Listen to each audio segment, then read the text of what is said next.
বুধবার রাত থেকে রাজধানীর ধানমন্ডি ৩২ নম্বরে শেখ মুজিবুর রহমানের বাড়িটি ভাঙা শুরু হয়।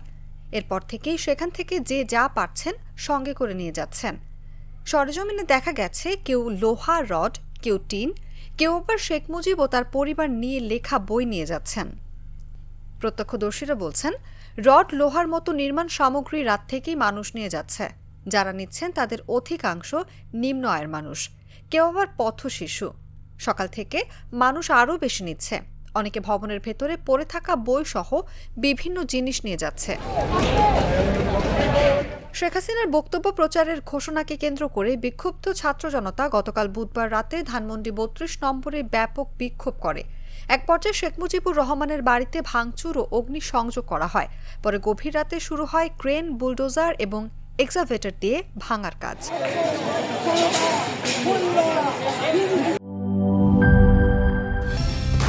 কালার এক্সপার্ট, জর্জ স্যাপ এবং মাইল্ড অন হ্যান্ডস টেকনোলজি সমৃদ্ধ অরিক্স ক্রিস্টাল ওয়াশ আপনার লন্ড্রি এক্সপার্ট।